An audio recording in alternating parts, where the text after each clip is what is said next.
the first two inventions for humanity was the spear and the rope.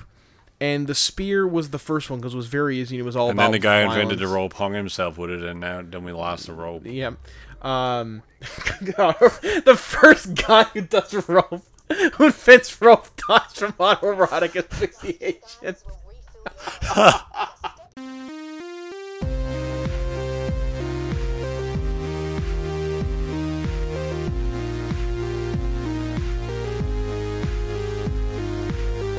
Hey everybody, and welcome back to Pixel Junkies podcast.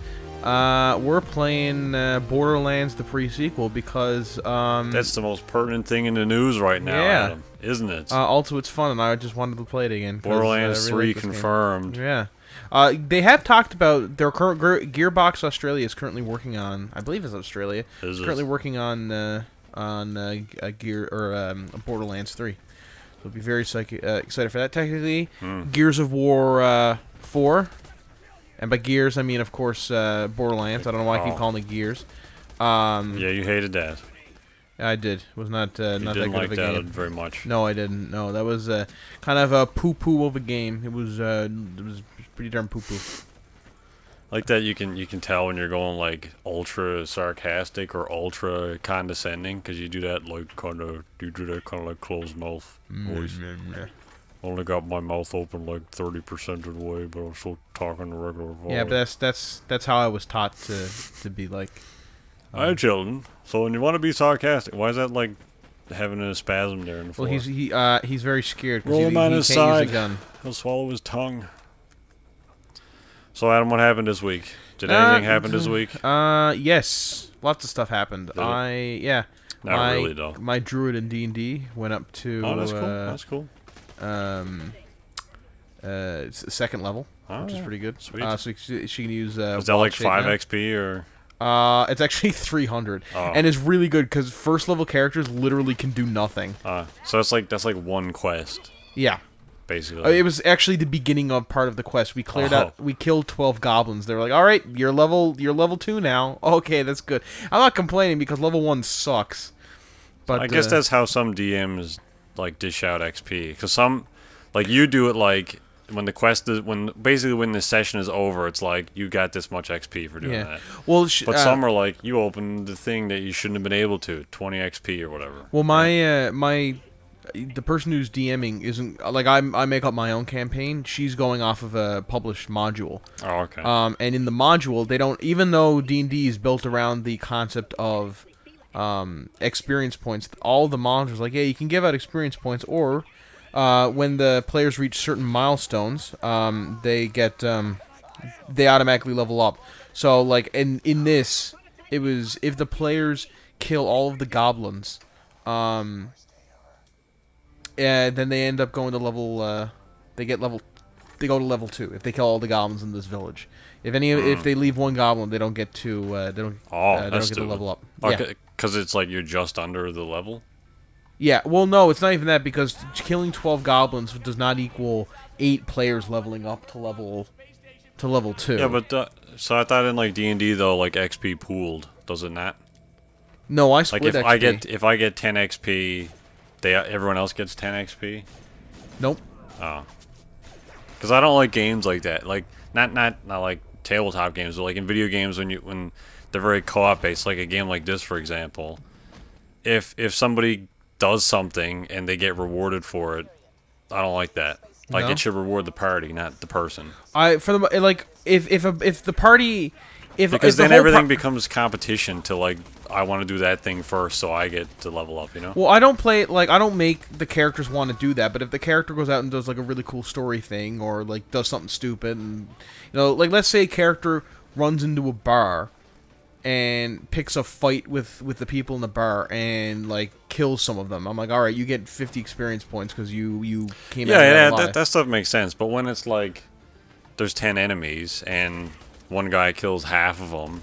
Oh, no, that's not... Yeah, I mean, I don't mean like that. I mean, yeah. I only do it, like, if... Let's say the party's fighting 12 kobolds and an ancient red dragon, and one player kills all of the kobolds, and the other one kills the ancient red dragon. Obviously, the red dragon is going to give you more XP, but I would still divide it equally between the two of them. Yeah, because then you just kind of segregate the party. Yeah. A little bit, and then you also have situations where when half the group levels up and the other half don't, and they're just sitting there waiting for you to pick your friggin' new attributes and shit. Yeah. That kind of thing.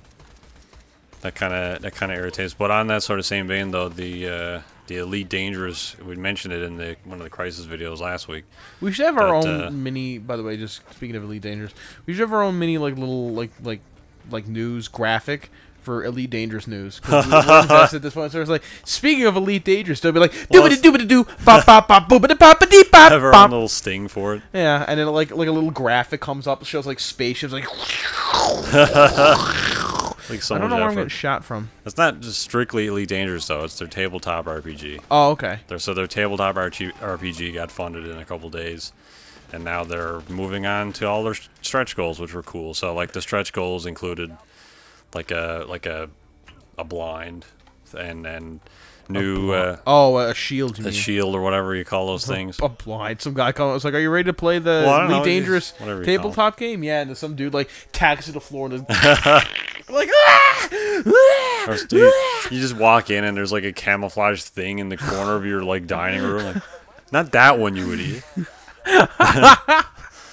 But yeah, now they're working towards all their. They come in and it's like, where are my drapes go? I was like, don't worry, we're fitting you with new ones.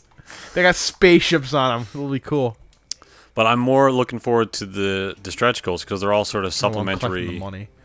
Well, supplementary lore, because it's like, even like, you know, not playing the game at all, you're gonna get all these cool lore books from the actual like developers. Yeah. So I'm looking forward to all that stuff. I'm just wondering how they're gonna do it, because one of the problems with some of the earlier Star Wars is that you get a guy who's like, there was a starfighter, there was a fighter pilot class, and he was really good at flying planes, but so that made it so that when there's times where the party is flying a ship, and half the party is useless, and then then when they're on the ground, it's vice versa kind of thing.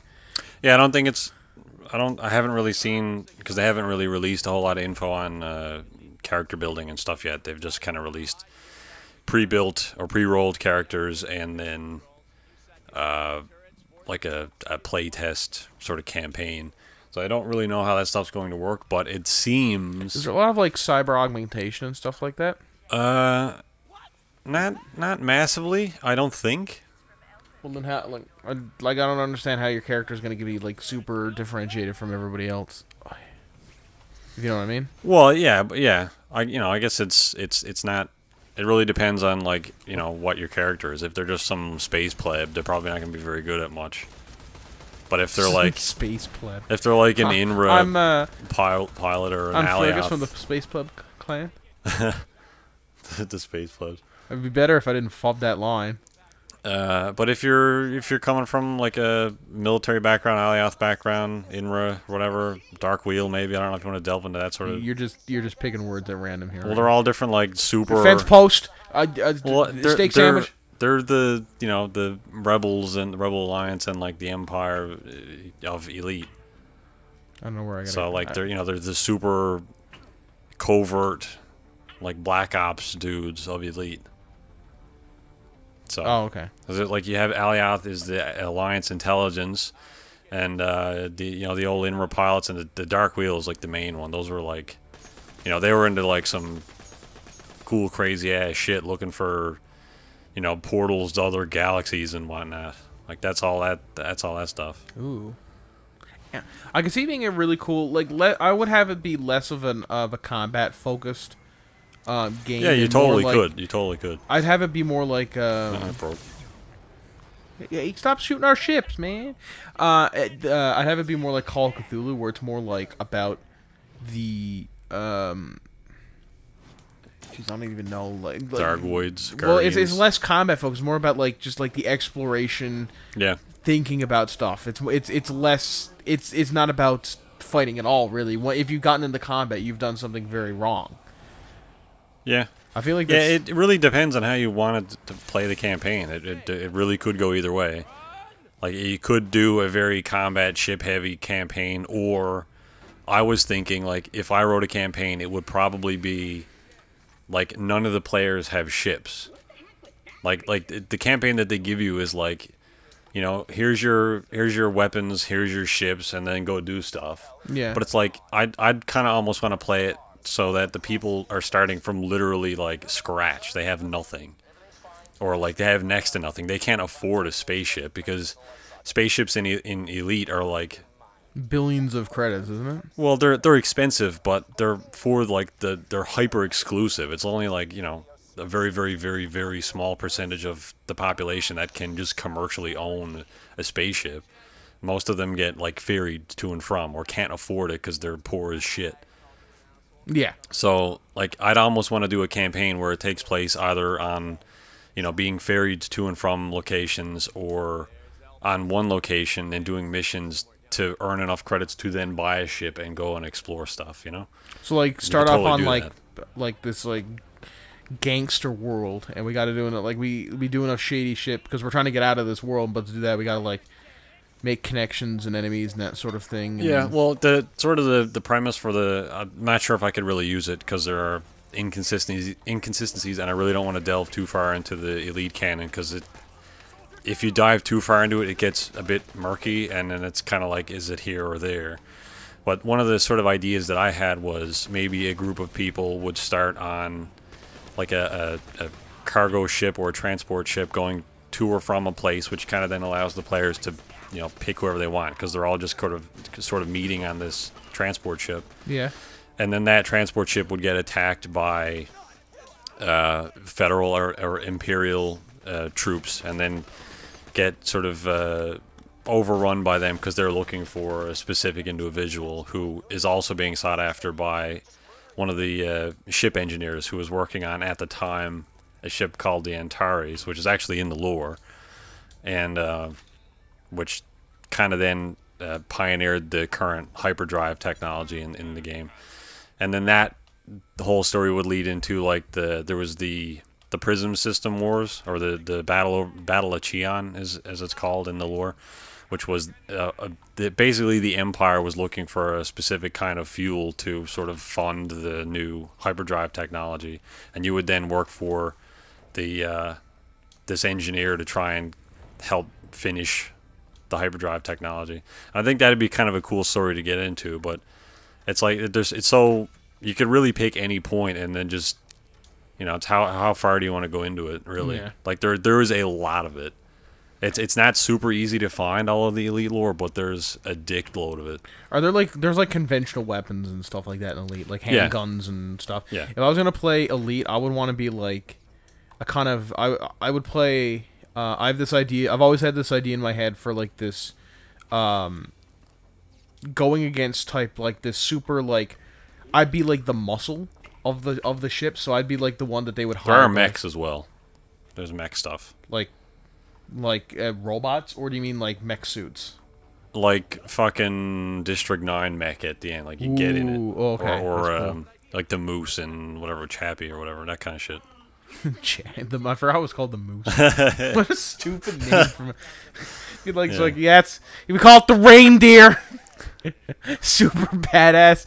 Like, first off, he made it for the police. At no point is like, this comes with one M23 rotary automatic grenade launchers, 2 7.62 7-barrel Gatling guns, 150 caliber cannon, 13 Hellfire missile pods. It's just like we're envisioning this for police. And it's just like, what? Just common police patrolling. Yeah. Just walking down the street with a dickload of missiles. Yeah. Just casual, you know. So, and they're like, no police wants this, and I'm like, yeah, of course, sell it to the military. What are you doing? Yeah. Way to, you know. So stupid. Anyway, I've always had this idea, people. that for this, like, kind of. Did you ever watch Firefly? Yes. You know Jane. Mm-hmm. I'd like that kind of a person, so I'd be like the muscle or the hired gun. Also semi-comic relief. Also semi-comic relief. My character would have a rotary grenade launcher and a Spash 12 or an equivalent like combat shotgun. And all I would do is I would just put different types of rounds in the shotgun, so like Dragon's Breath rounds, like iron fletchings, that sort of thing, buckshot, and I just destroy people with it. Yeah. I mean, I'm excited for that aspect of this RPG, just to read all of that side of the lore that hasn't really been defined yet. Like even just interiors of ships, like you'll be able to get maps of ship interiors. So it's like, even though that stuff isn't in game yet, and hopefully will be at some point relatively soon, you'll be able to see like, oh, this is what the inside of an anaconda looks like. So now you can kind of even if for just role playing in game, because a lot of people do that. Change my gun. You'll be able to do that a bit better, which is exciting. So hopefully they get to meet some of their big stretch goals, because I'd like to see that. But while also talking about Kickstarter things, or I don't know if it's Kickstarter, but crowdfunding at least, Pillars of Eternity. Well, oh man, that got funded in like a day, didn't it? Yeah, it got crowdfunded super fast. I thought fucking clip off the side of the gun. You're like trying to hold it off. It's like it's got its own air conditioning unit. You can get. Oh, I'm beating shit out of my phone here. Oh man, you can get clips like that for handguns, but usually they're underneath on the front. Plus, they still look stupid because it's like, where are you? Because it'll be like, oh man, like it's like this underneath your thing. It's like, that's not fitting in a holster. What are you doing? Also, what kind of situation are you in where you can't bring an automatic, like an assault rifle, but you need a pistol that has 50 rounds of ammunition in it? Like, you cannot reload this pistol, but you can't use an assault rifle. It can't be great for recoil, because the balance of the gun would constantly be shifting from very heavy on the right back to center, because the rounds are going out of the magazine. Yeah. And then you also got like the lateral recoil. All right, that was quick. Yeah.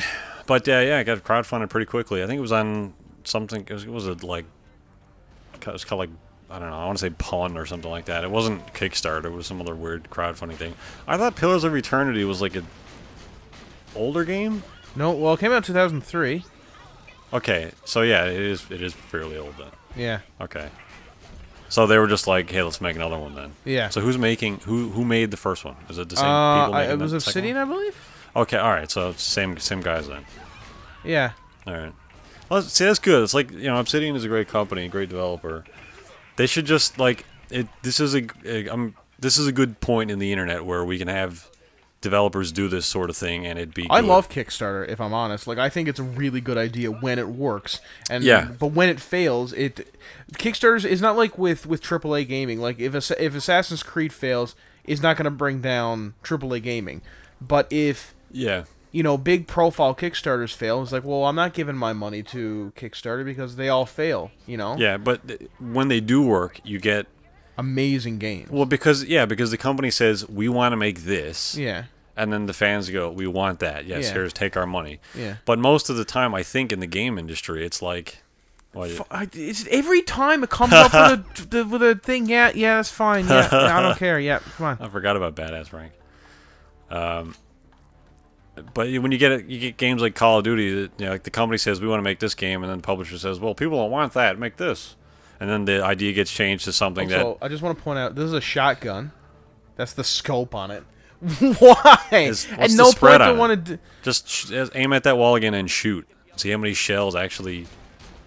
Well, just aim at the...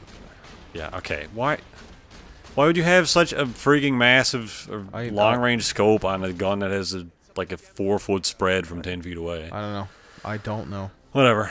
But anyway, yeah, games get watered down when that happens. So that's why Kickstarter's great. The elevator's gonna squat you. Because actually come down. I mean, how many games? I gotta go up and send it down. Like we got well, Pillars of Eternity, obviously. I think Shadowrun, were those games are crowdfunded as well? I think some of them. I think. I think the Shadowrun computer game was at least. Yeah. I don't know. Yeah, about I mean like the top sort of isometric ones. Yeah. I mean, Elite was crowdfunded. Project Cars was crowdfunded.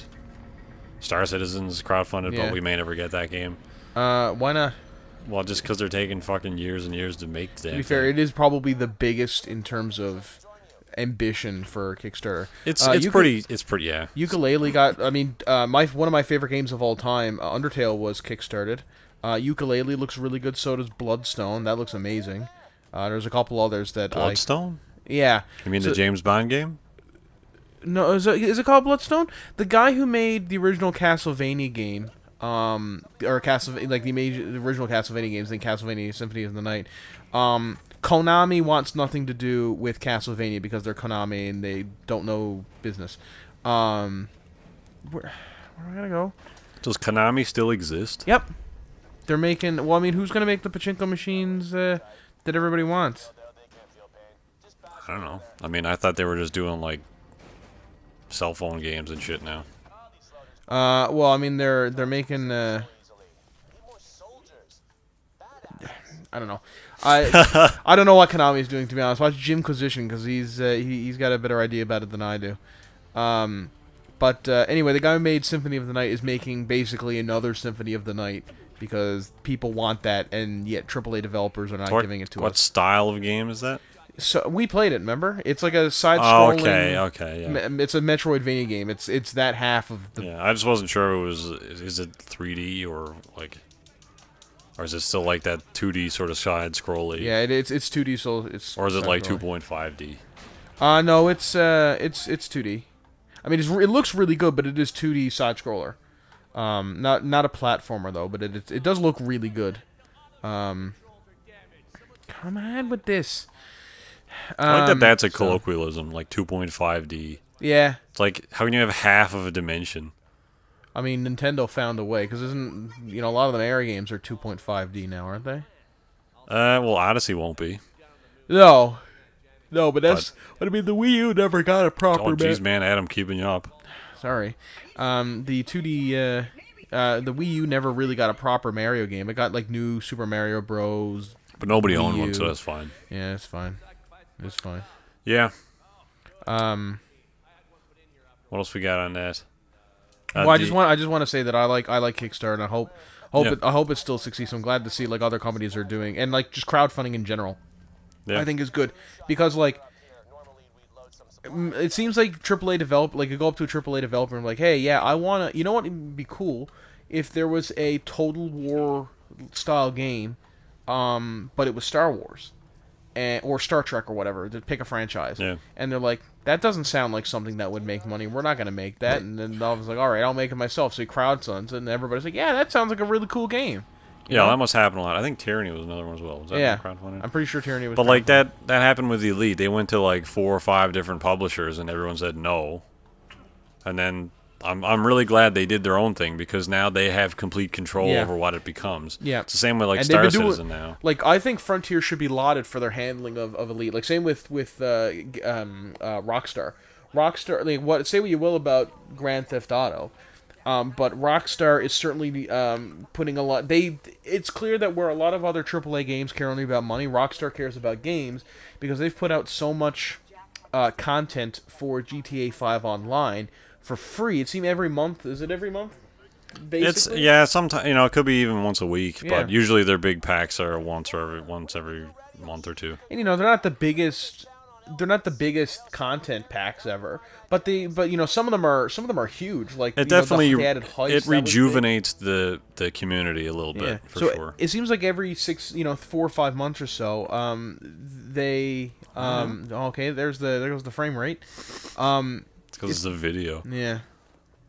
I don't know. It just seems like every 6 or 7 months, my interest is in like I go back and start playing GTA 5 again online because they've added something new to the experience. And they don't charge for it. If they charge, like, oh yeah, they could easily say, oh yeah, $20 for that, $20 for that content pack. Yeah, and it kind of is almost that to a degree because you could just play the content and play get what you can for free and just actually play the game and stuff. Yeah.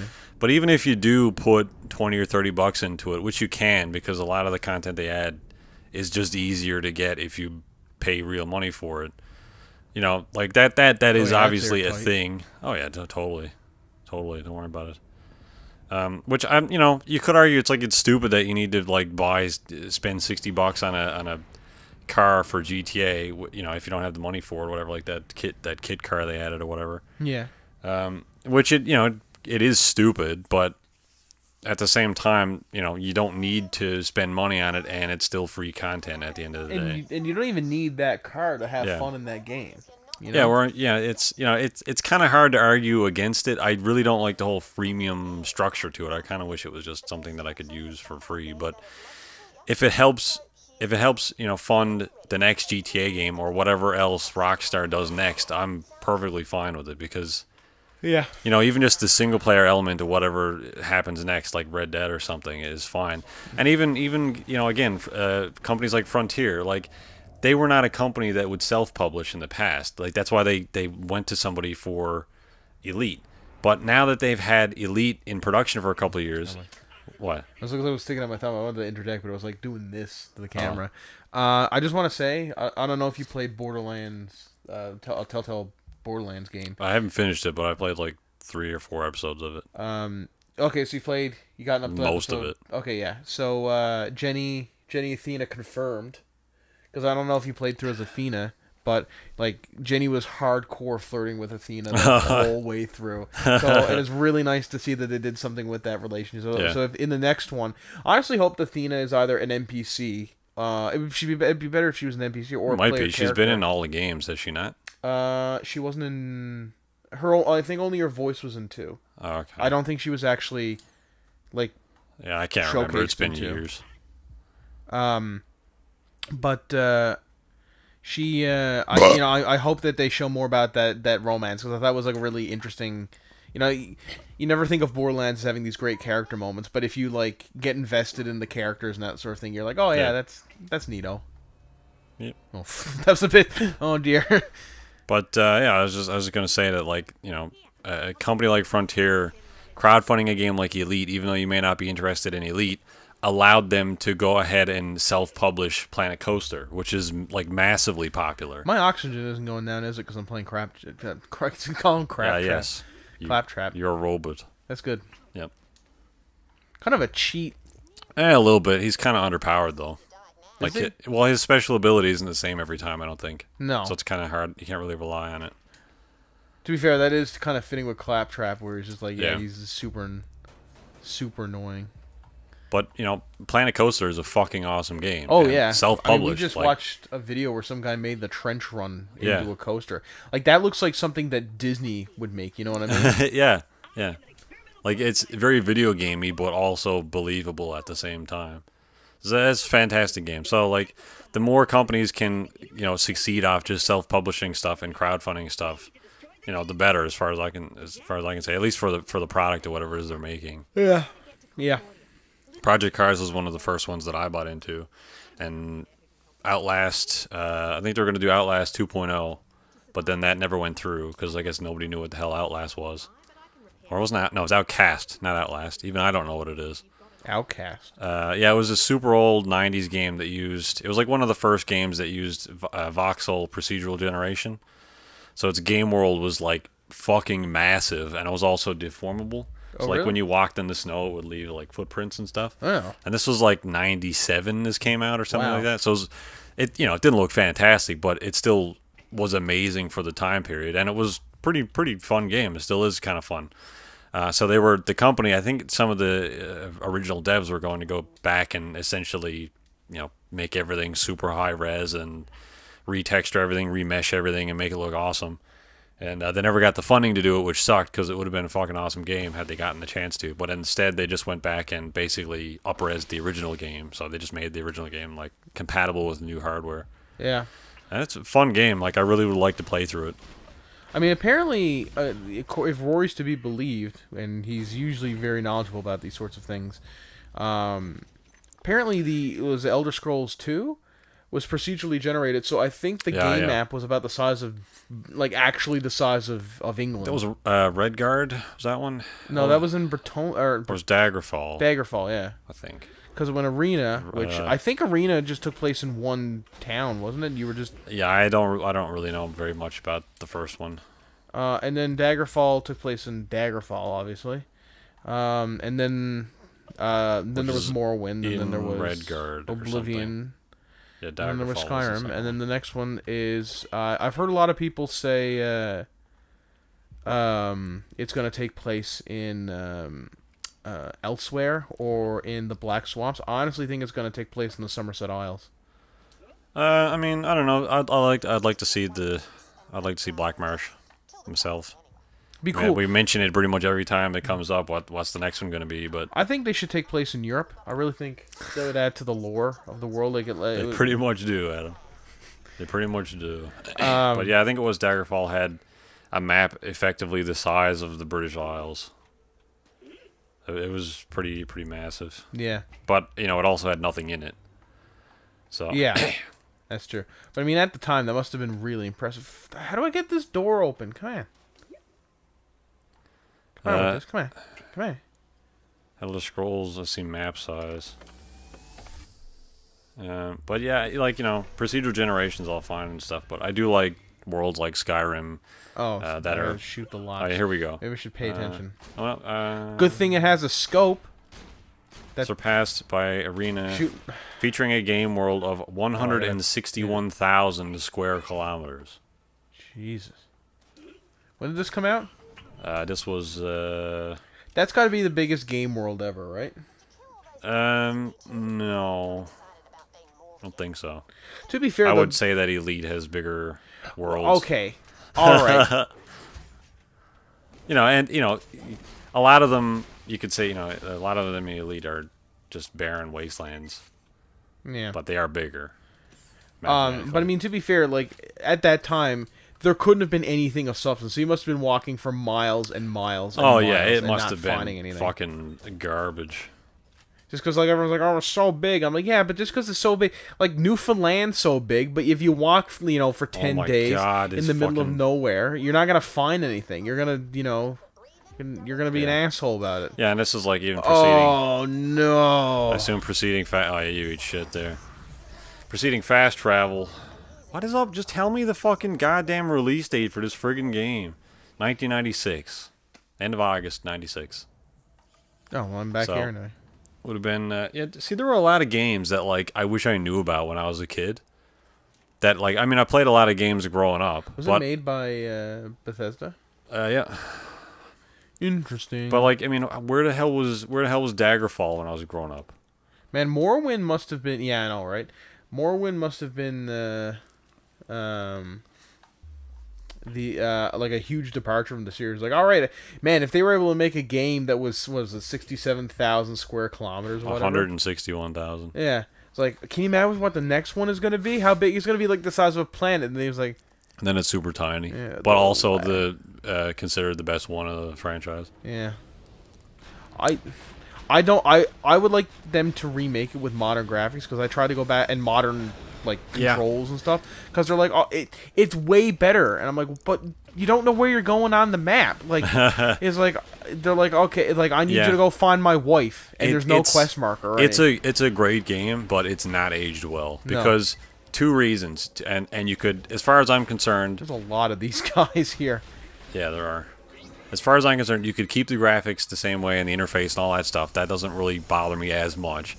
The two big things for me is voice the whole game. Yeah. Voice all of it. And two... And get more than 3 guys to voice this. You're not talking to, like, one dude who's like, oh, someone took your sweet roll. Well, even and if going to talk to, like, the the king of Skyrim. and he's like, oh, someone took your sweet roll. Like, get a different guy. And the second is... voice and get rid of the RNG combat. Because it's like, you'll swing a sword. Like in Skyrim and Oblivion and stuff, you swing a sword, it does damage. Like, that's just how it is. It does damage. In 3, it's like, you swing. I'm friggin' bash my audio around. You swing, but then the game is like, alright, let's roll dice. Did you hit? Oh, no, you didn't hit. Even though you clearly connected with the enemy in this swing, you didn't hit. Yeah. And then you swing again. Like, alright, let's roll dice. Like, just fuck off. If I hit him, I hit him. Like, that kind of thing completely pulled me out of Morrowind when I was playing it. So, fix the combat and fix the audio, and then there you go. Solid 10 out of 10 best Elder Scrolls. But, I mean, there's all kinds of games. Like, even one of the old Elite games, Frontier, was called Elite 2 Frontier. That game would have been fucking badass playing in the 90s, man. Yeah. In the early 90s. Where was that shit? That would have been amazing. Like, that was like... I guess, you know, if you'd like me now, for the entire duration of anybody ever knowing me, I'd never shut up about it, Frontier games. Because I'd just be like, man, Frontier 2, that game is fucking amazing. Man, in their best game, Connectable. For some reason. Yeah, I don't know. I was for like a little while ago, or a few months ago, or a year ago, whenever it was, I just was looking at, like, Frontier's game history or whatever, because... Bo, on one of her live streams, is one of the community managers for Planet Coaster, was talking about how, like, they had Sid Meier's working on Planet Coaster, and, like, you see Sid Meier's Roller Coaster Tycoon. It's like, you know, that's the guy, right? Or yeah, I think that's the same guy. And it's like, you know, why is this guy working on this? So, like, because then that's when I found out that Frontier, the guys who made Planet Coaster, are the same people that made Roller Coaster Tycoon 1, 2, and 3. Yeah, you know, the good ones. Just why World is dog shit feces. By the way, can we just talk about how, you know, EA, and EA's the worst of this, but he's by no means the only one who does it. They tend to gobble all, you know, like they tend to, like, absorb these companies, and then when, so they'll have, like, they'd be like... Connectables. Oh my god. So it'd be like... Okay, let's say EA acquires Frontier, because Frontier's doing really well right now, and EA's like, oh, we want to slice that, so it's like, hang on, okay, we're going to stop production on Elite Dangerous, because we want you to start producing Elite Dangerous 2. Oh, alright, I guess we can do that. And then halfway there's like, okay, so, how much for the spaceships in the game? It's like, well, the players can, you know, it'll cost, you know, this many credits in game, and it'll take you know, a mid-range ship, it'll take the players maybe 6 hours of gameplay to build up enough credits. Like, okay, what about microtransactions?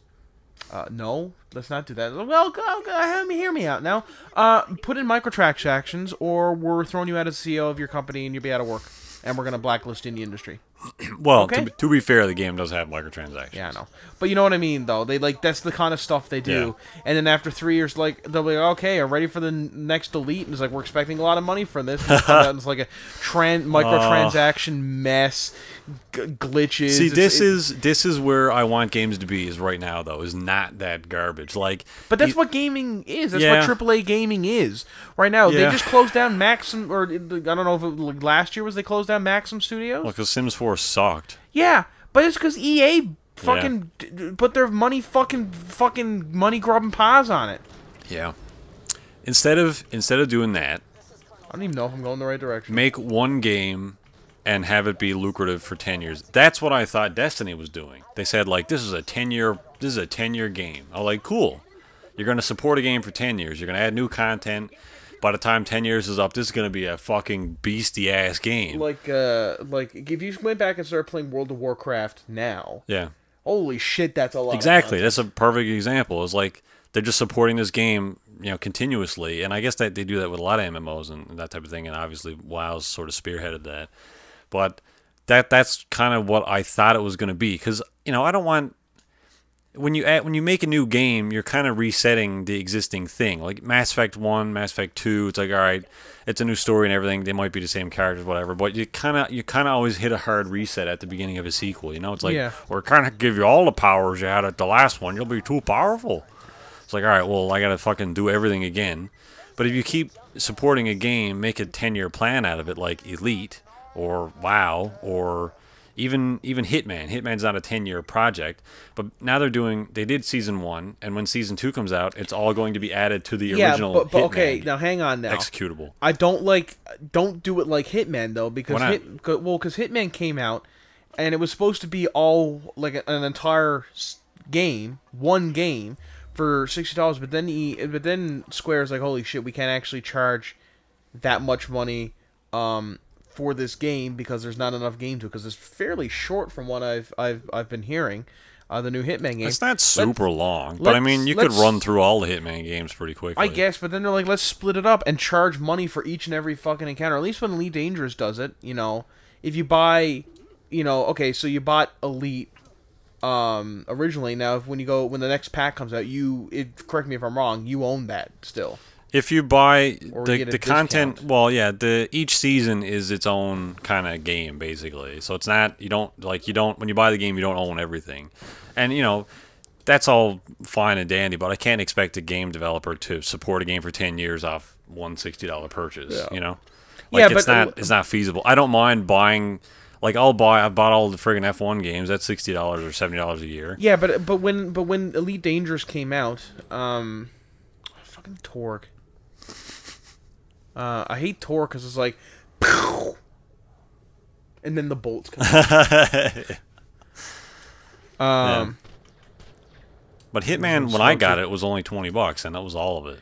I know, but like, That was on sale but now, it was one. Yeah, but it was one episode, and they're very very short. At least with Elite, when you buy, when you bought the base game, there's a lot of content in there. It's not just one mission, Yeah, I mean, I guess. I mean, like, it's. I guess in terms of like sheer content, it's not super lengthy. You could effectively just run through an episode of Hitman in 5 minutes and then say, like, "Oh, that was fucking $20 for that. Fuck that shit."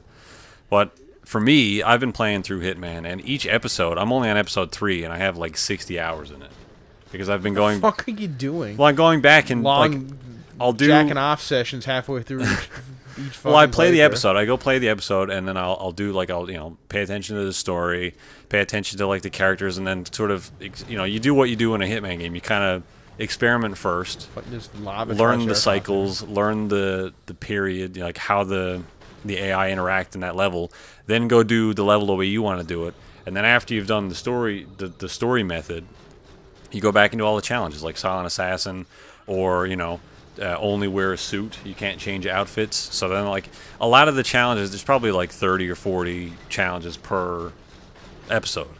And, like, they make you think. There's so many bits. Oh, my God. They make you rethink the world and the way it works. And there's also make your own contracts. So you can pick somebody in that world to be someone that you need to assassinate. And then you gotta, but like, there's a difference between. I know what you There's mean. a big difference between like this is the dude around which the level has been crafted for you to kill, and kill that random pedestrian. So you can go up to him and it's like, "Are you enjoying your coffee?" Yes, I am. They still all have cycles though, which is the cool thing. Like there might be 200 or 300 AI in a level. They all have their own cycle. So like they'll they'll talk with certain characters and they'll go somewhere and they'll do something and then they'll cycle through that. It's not like they just stand there like a stupid ass AI that does nothing other than stands there for you to kill them. The way they've constructed it is really awesome, and it feels pretty authentic, even though kind of keeping it relatively jovial or casual, I suppose, because it's not super realistic, but it feels realistic in a way, because you want that, you need that cycle to feel where the AI is going, and so that you can memorize what they're doing, but at the same time you want to feel like you're actually being a cool assassin. But that's a good segue, because Hitman is adding new difficulty options, free for people who own stuff. So they'll be adding the professional difficulty, and I think it's like rookie and expert difficulties, which is interesting because the game normally didn't have difficulty. You just played it whatever it was, and then you killed enemies and stuff. And I kind of liked it that way, because it was like you didn't really have a choice at what difficulty you played it as. You just had to play it as whatever it was. Yeah. Which I assumed was like, because there's no options, this is realistic.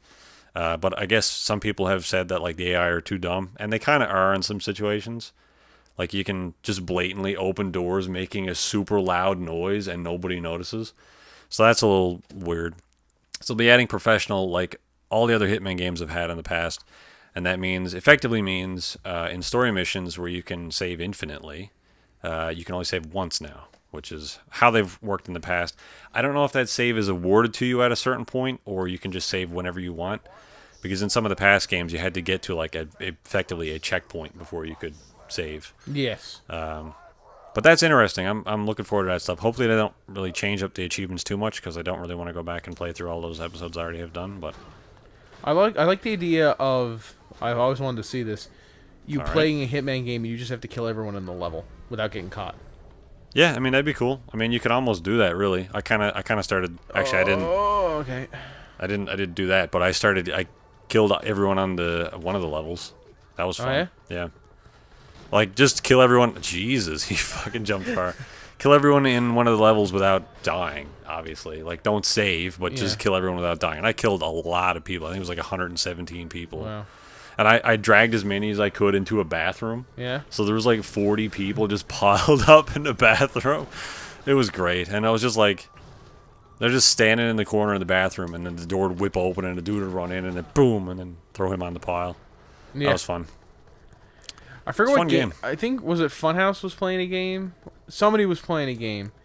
And it was like supposed to be like you were this like American like black ops soldier sent into Nazi Germany to wipe out the... Oh, yeah. It was a fucking... And... Elakine or something like that. And they would shoot somebody, and he would drop in the hallway. And then the next Nazi caller was like, "What's this?" And then he'd shoot him again. And then the next one was so there was like 13 bodies in the hallway, and they're like, and then finally they stopped coming. It's like, I think we just killed everybody in this little area using that trick. Yeah, I mean that's usually the method to get through some levels in games, though. It's like, if it's supposed to be a stealth game, you just kill everybody, and then you can just walk to the end. Yeah, that's usually what I do, because usually AI in games are not good. Yeah. Or not predictable, or too predictable, and not reliable. I hate in stealth games when, or games that, because true stealth games never do this, but when you're you're sneaking Metal Gear around. Flaccid? Yeah, well, I mean, when you're sneaking around and an enemy sees you and like gets one glimpse of you, and then every enemy on the planet knows where you are.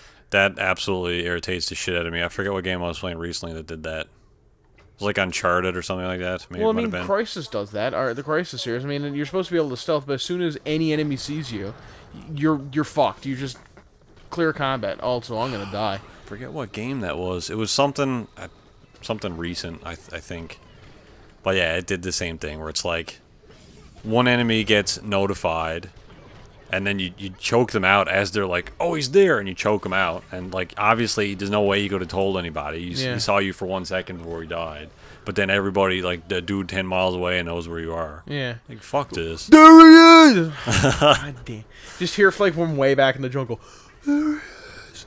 What? He's also nyum, nyum, like, alright, reload. Come from a mile away. Fucking yeah, that irritates me.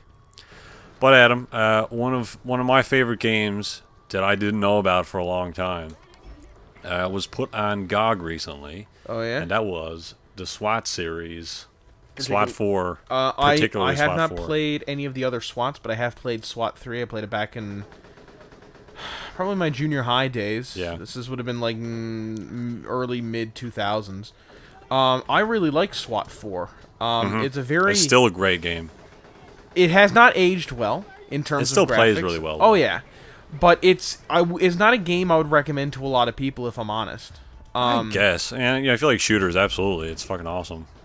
No, because if you're looking for a shooter like this, well, you're yeah, not I don't get mean that. But I would say to people, go in with... Fair. Go in expecting like a more tactical, very thoughtful, very almost like a simulator. Very strategic. It's a simulator. Yeah. Go in expecting that, and you'll do. That's fine. That's what it is. That's what this game is. So. Yeah. Well, I mean, I played it a really, really, really long time ago. Watched Andrew play it, and we actually did a special in it, fucking like 2 years ago, and awesome game. Back when he was alive. God played it. Yeah.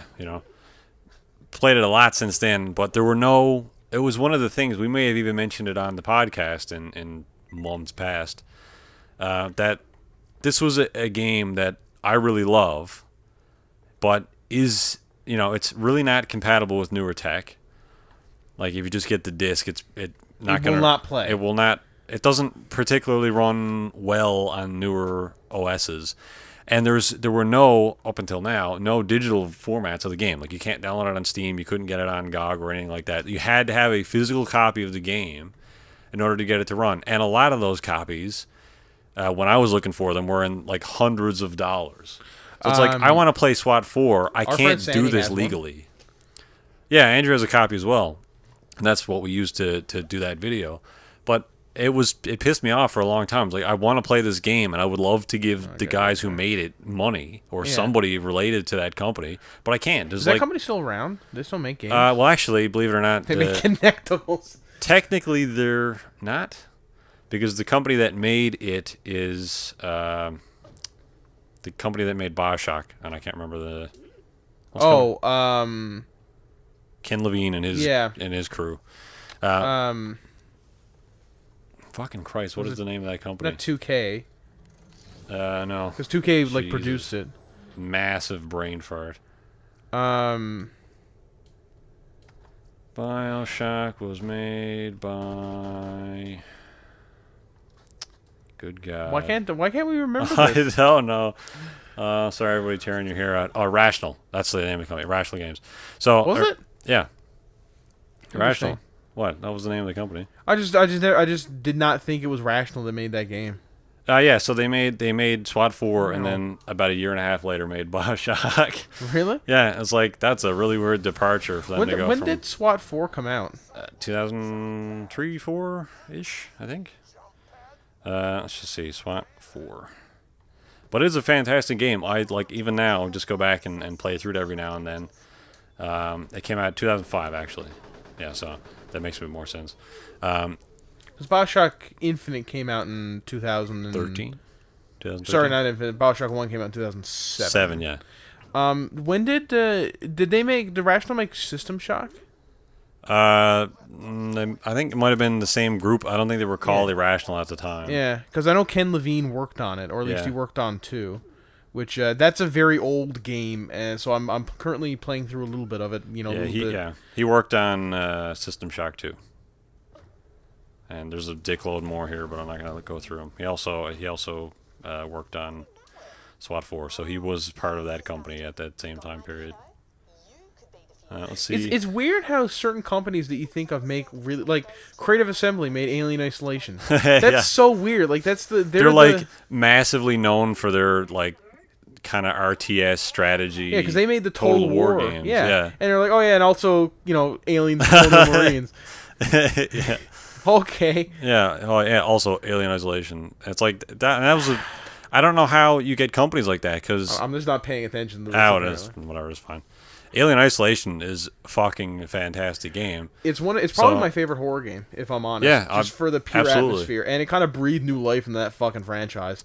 More than Prometheus or any of the Alien versus Predators or any of the Alien Predator games that came before. That game breathed new life into that fucking. Well, yeah, and franchise. it was like, you see a lot of games that get made by companies, and it's just sort of like just doing it to maintain status quo. But with this, it's like they went to Fox and said, like, can we get like the footage of Alien? Like, can we get all of the sounds and all of the unused footage and all that sort of thing to really actually compile a game that represents the universe it's supposed to be in, as opposed to the travesty that was Colonial Marines, which was awful. Yeah, I didn't play that, but like, say we will about Creative Assembly, because some of their Total War games that have come out have been shit. Like, apparently, Rome Total War 2 was an unplayable mess. I didn't play that one. I mean, I liked the first one, and I liked Napoleon, Total War Napoleon. Yeah, and there was also the America one. Fuck, that was Empire or something. That was an expansion. No, it wasn't. It was its own game. No, there was an America one. I think there was an American expansion for Napoleon, Total War Napoleon. I got a map over it on that wall there. Oh, do you? Total War Empire? No. I know that Total War Empire was its own game. Yeah, that's what I'm talking about, though. Yeah. Oh, Empire Total War, that's what it was. But there was I think America, like, there might have been an American expansion for... I mean, there might have been. I was talking about the standalone. I played that one a lot. Shogun is considered the best for a long time, because Attila was lukewarmly received, and Rome Total War 2 apparently sucked.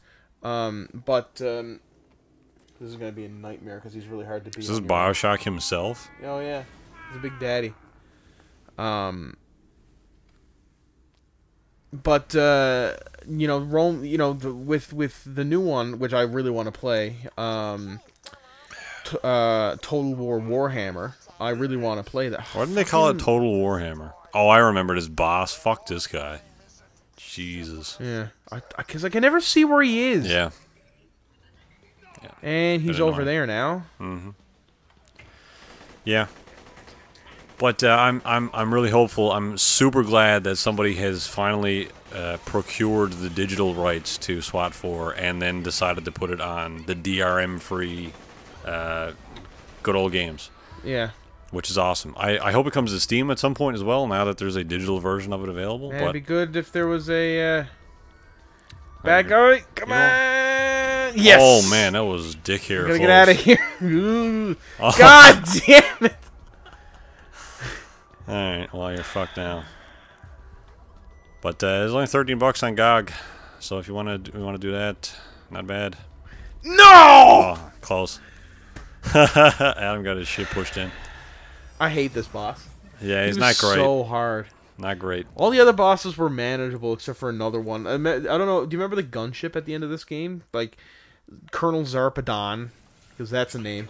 Brought in a gunship to fight you, and that was annoying because it would do massive damage and then fuck off, and you could not hit the fucking thing.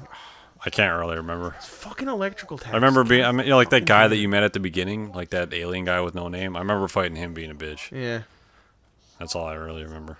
But we got the GTA producer who left Rockstar last year or recently, and decided to sue Rockstar for $150 million in unpaid royalties. He's making his own game now. Are they? Leslie Benzies, with his own. He has a sound engineer and I think a coder from Rockstar as well who left with him. They're making a game with all right, he's dead. Working title. Oh, nice. With a working it didn't title. last long. I thought it was going to be much harder than it was. It's called Everywhere, which I don't know what that means, and I'm sure it'll actually get a real name once it's closer to release.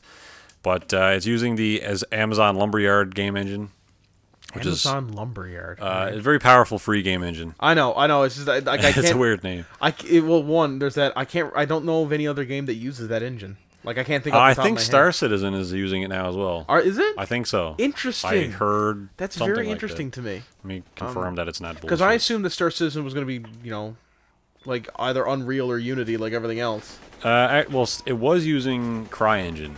Or CryEngine. For a while, yeah. Forgot about that one. But I think they said they switched over to Actually, Amazon. weren't they at one point looking for the engine that they use for Mario Maker? I'm pretty sure they were looking at Mario Maker. Oh yeah, absolutely that. Yeah, Star Citizen is switching from CryEngine to Lumberyard. So there you go. That's another game. So obviously, powerful game engine. You can have a game like Star Citizen using it.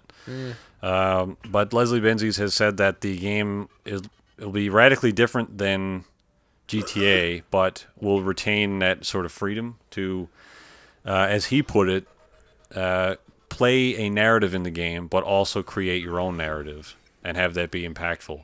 So I don't know if he's like super overselling it or it's going to be a super awesome RPG game. But I mean, obviously we have some of the key people from games like GTA 5 working on their own project. So that can only be a good thing. So I'll be paying attention to whatever project that is moving forward. Hopefully it's kind of a not too abstract a game. I'd like it to kind of be Speaking of abstract games, can we talk about Death Stranding for a little bit? All right. I just want to say, because like I've heard many, so Hideo Kojima's gone off his, I always think that he's halfway off of his fucking gourd anytime he goes to make a game. He just chills out on a gourd? Well, yeah. So like, I'll give you an example. Cool he says that Death Stranding, I forget the name of the book, but there's a book that came out that said that humans, the first two inventions for humanity was the spear and the rope. And the spear was the first one because it was very easy. It was all about then the guy violence. invented the rope, hung himself with it, and then we lost the rope. Yeah. The first guy who does rope, who invents rope, dies from autoerotic asphyxiation. They come in and they're like, Grog, no! That's why he invented it. He was trying to just get off, and they're like, man, you made a rope? How do you have a word for this already? But anyway, he in this book it talks about how like the first invention was the spear, which is very violent, very animalistic. It helped us hunt. But when we invented the rope, it allowed us to hang animals. Basically, it allowed us to tie animals, and down, and it allowed us to make fences and that sort of things. And stop fucking hitting me. The square guy gets underappreciated, I think. Shut the fuck off. Everyone's going on about the wheel. Let me finish this fucking thought. Anyway, he goes about. He's like, it was the next step of our evolution as a species, because it allowed us to create. Started going beyond hunter gatherer mode and start thinking about agriculture, which was arguably the biggest advancement humans have ever had. So Hideo Kojima says that if Metal Gear and all the games have come before are the spear, then Death Stranding is going to be the rope. That's pretty obscure. Yeah, so he's saying, basically to sum up what I'm saying, because Hideo Kojima is off of his brilliant dude. You can tell he loves video games, he loves films, he loves the art and that kind of thing. I really do like Hideo Kojima, but he is absolutely out of his fucking mind. You gotta be honest with yourself. Like, you can look. It's the same as, like, I would equate Hideo Kojima to Ed Wood, but favorably. Because Ed Wood, say what you will about Ed Wood, I mean, the guy was a shitty fucking director. But he really loved making films. Like, he didn't just do... He's not like Ubi Bowl, where he did it for the... Ubi Bowl does it just for the money, and, I just want to make it... anymore now. Well, no, that's true, but when he did, he did it for the money. But Hideo Kojima, I mean, yeah, I don't like a lot of the decisions he makes. Look at them all, Jesus Christ. I don't like all the so many decisions bits he makes in video games. I honestly think that MGS4 was not a very good game. It was a good story if you were already invested in the Metal Gear story, but I think it had a lot of problems. Yeah, but say what you will, about it.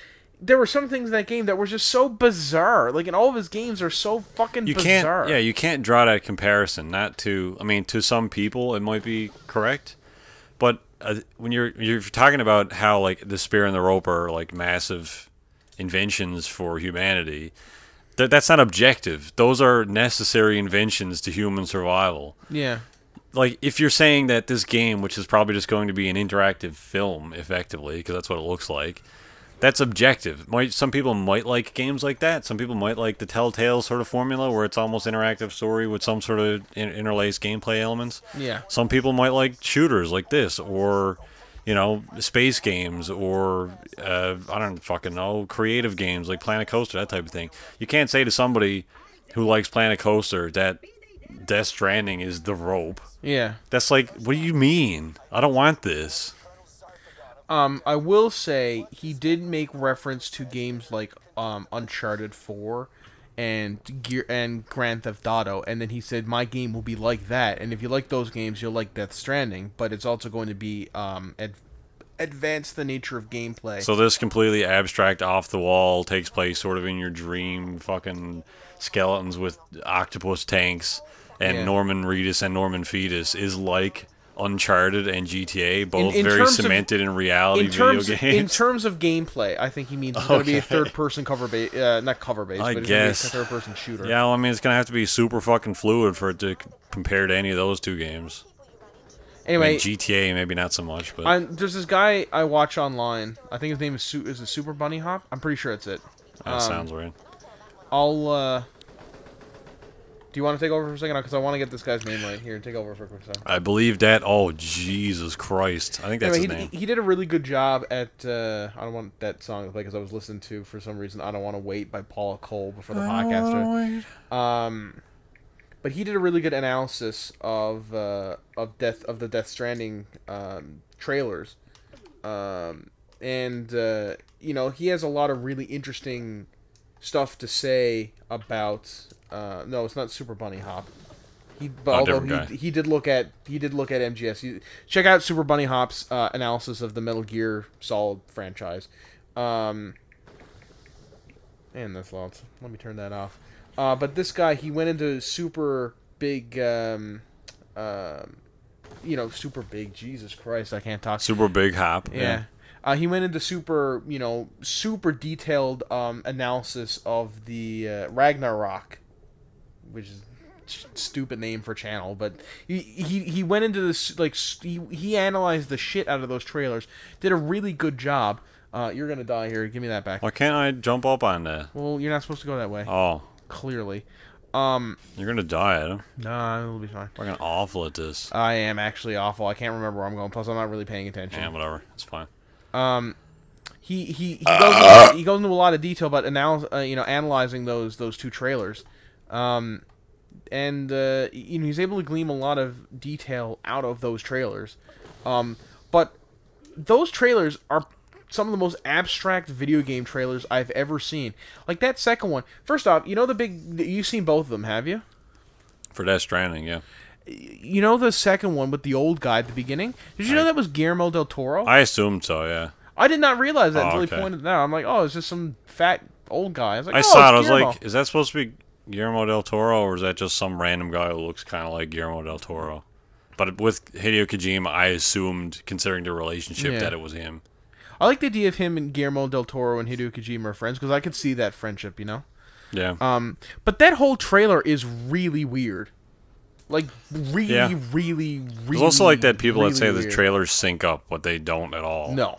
It's like they sync up if you offset the videos, but that's just like, that doesn't make any sense. It's like syncing up should be you both hit play on both videos, and then it lines up, but it's like, start this one, then wait 30 seconds and play this one. It's like, alright, well, it's not the same thing. Anyway, I'm looking forward to hearing more about Death Stranding, because I've been keeping my eye on that, because one, it's, I equated Hideo Kojima to Ed Wood, and like I've said before, I don't think that all of his games, every move that, like, there's some people who take all of his actions as gospel. I'm not one of those, because he has made some mistakes. He just has. A lot of Metal Gear Solid 2, for example. But I certainly think that even though he's made mistakes, well, I just don't. Just because Raiden or Ryder, what's his name? I mean, Raiden, not the one from Kung, whatever. What's it? Well, they're both Raiden, because they're both named after the god. One's Raiden and one's Raiden. Are they? Yeah. Well, no, but I think there's just different pronunciations of the same name. Okay. They're both named after the Japanese god of thunder. They're colloquially known as different pronunciations. Raiden, I believe it is, because Raiden is MK and Raiden is he wasn't a great character. He's just a whiny although bitch. I did like Super Bunny Hop's analysis of MGS2. I think he had a lot of good to say. I still don't think that's I still don't like that game. However, that being said, I even though I don't like all the stuff he's done, I can see the passion for the industry, and certainly more than I saw it in any of the recent Call of Duty games or Assassin's Creed. I see the passion in his games, so I'm excited to see what he does with this, because it'll be interesting to see what Hideo Kojima is able to do nowadays out of the shackles of probably the worst company in the industry. Yeah, they're definitely not headed in a good direction right now. There's some that, like, gamer-wise, anyway. Yeah. I mean, maybe from a lucrative standpoint, but not for gamers. I don't even think they're making that much money. How much money's in pachinko machines? Well, I mean, who knows? Maybe we're missing out. Maybe we should rebrand as Pixel Pachinko.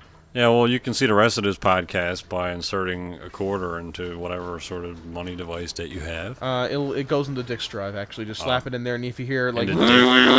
Into dick drive? Disk drive. Aaron, open your ears. You said Dick's Drive. I'm pretty sure I said you're fat and I hate you. Well, we're pretty well done here now. Yeah. Resident Evil 7 came out. Oh, yeah. I haven't played it yet, and I'm not really interested because I'm not a huge fan of Resident Evil, if I'm honest. Can't be bothered. It looks okay, from what I've seen. I've seen a bunch of different people play it. I have not played it myself, but... How are they hitting me? That guy has a shotgun. Especially in this game with the most inaccurate guns ever. Yeah. Ace Combat 7 got a trailer also. Man, all these 7 games. I want to talk about that. All right. I really liked Ace Combat 5. I didn't play Ace Combat 6. And Ace Combat 4 was good too. I'm excited for this because I honestly thought, like, I like 6 months ago maybe. I'm kind of amazed that you guys are all excited about Ace Combat games.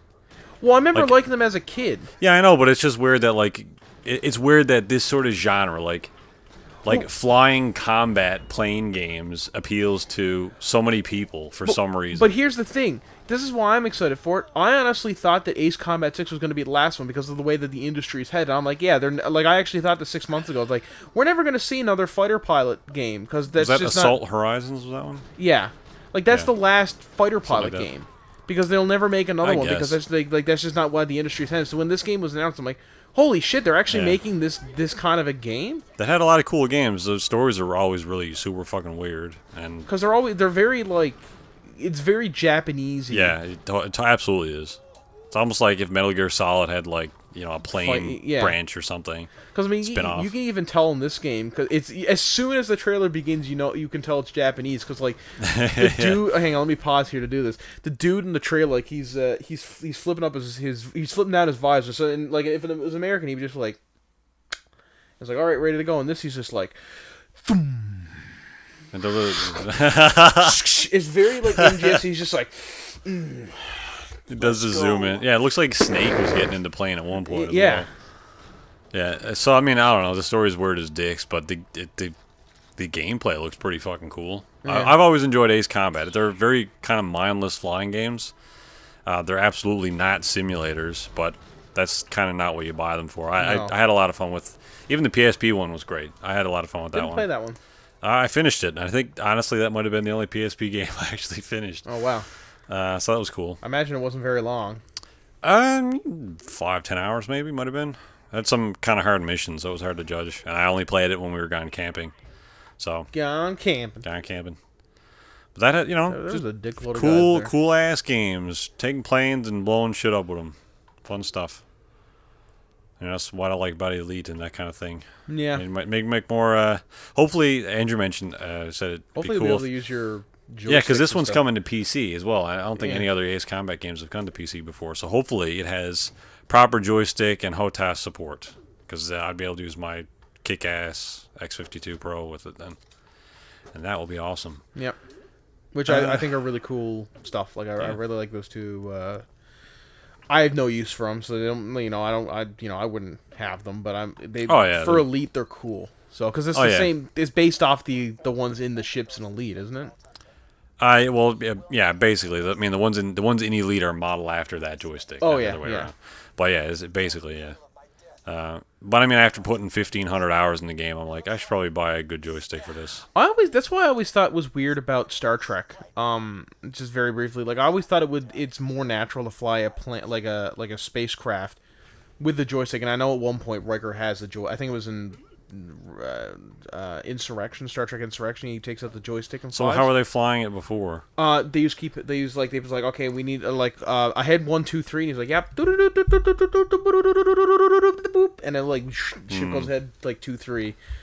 I can see that, but that's not great for CQC or anything. No, I mean, but to be fair, I mean CQC in Star Trek is the Klingon birds of prey cloaks, and you fire photon torpedoes. No effect, Captain. Yeah. For some I think reason, the 'cause ideal the photon torpedoes are fucking useless apparently. Because there's a lot of people that talk about like the Newtonian flight model, which obviously is like for a gravity field. So you have directionally, you have four you point down, point back, then you point left and point right, and then you have your yaw axis, and that's pretty much every joystick ever except for super cheap ones. And then you have throttle up and throttle down, and that's what most joysticks are. Except when you're in a space environment, you don't necessarily consider that moving up like this and moving down and then side to side are also different useful motions in very, very tight combat. So a lot of people who play Elite, and I guess space games, maybe Star Citizen as well, use two joysticks. Because then one allows you to you have your normal, your 3-axis, your yaw, your up and your down, and your side to side. But then you also have, if you go like this way, you can say down with thrust, up with thrust, then side to side thrust. So you have basically all 6 axes of motion with both sticks rather than just a one axis throttle. That's why I liked in the new Battlestar Galactica, like I say new, it came out in 2004. Of course, it's 10 years old. But like the Raptors, it wasn't like like the X-Wings. The X-Wings would just turn like an airplane. This was like, no, when they turned, they would stop and like loop around because they had little air jets that would like spin them around and stuff. Yeah. And there's other way of mapping the controls and stuff, but I guess two joysticks seems to be the ideal play style. But I guess that'll do it for this week. Yeah. One other thing, we got Banner Saga was announced on Kickstarter. Oh, that's another thing. That's interesting. That'll probably get funded in a day also. Yeah. I haven't played any of those games. But I played a little bit of Banner Saga 1, and I didn't get... I should go back and play it, because I really, I enjoyed what I played. But I played about 4 hours of it, and then I started reading the descriptions of the map, and when I looked at my playtime, it was 10 hours. Because every location on the map has a little, like, info, and you can read it, and there's, like, a huge, like, scripted, like, you know, back in the year 1384, the Ice King, you know, of Stavengard led a group of men called the Campaigners up to the north to fight the giant incursion. It's like, wow, this is super interesting. And I read that, and I read the next one. So I'm going down, like, I literally went down the map, and I read the whole thing, and I'm just like, oh, okay, that's a thing. I just wasted 8 hours in this. Yeah, see, that's the kind of thing that I like in kind of Skyrim is, like, you get descriptions of crap, but it's in book form. Yeah. So, like, I can go to the Winterhold College and just sit in the library and read books. Yeah. And I'm still playing the game, but I'm reading stuff. Like, I like that. Yeah. Rather than go to our website and read the background or stuff. I'll make sure, go to the wiki, check out the wiki. Yeah. Fucking Destiny style. Oh. The absolute worst way to tell a story. Yeah. Except maybe Final Fantasy 13, which is just telling a story awful, but I can't get Have you finished 15 yet? No, I put it up because... I've heard the ending is not good. Well, I haven't gotten to it, so no spoilers. I don't know what it... I can't spoil it for you because I don't even know what happens, but I've heard from a couple people that it's not good. I will say that doesn't surprise me, because overall, the weakest part of this game is the story, which for an RPG, a JRPG, is kind of sinful. But the gameplay is really solid so far, so we'll see. But I put it up because Gears of War 4 and Uncharted came out, and I was playing those, and now I'm playing through... I'm sure you're glad you put it up for Gears of War 4, then. That was a good one. Oh, I'm playing... I put it up for Skyrim, actually, because I bought Skyrim the Enhanced Edition to get through a snowstorm. And I'm playing through that again, so I've sunk, like... Apologize for no special last week, because snowstorm fucked that over. Yeah, we got kind of hammered with snow. It was really bad. A couple days of snow there. Although Friday ended up not being as bad as we thought, but Saturday was pretty darn bad. Yeah. I didn't leave the house on Saturday. Yeah. So hopefully we'll have one this week then. Okay. All right, well, that'll do it for this podcast, so... Okay, we're good. Anyway, whatever, don't matter. So we'll see you all on, whenever, next time, next podcast, Wednesday, whenever you want to join us. And so thanks for watching. I guess we'll see you next time. Bye.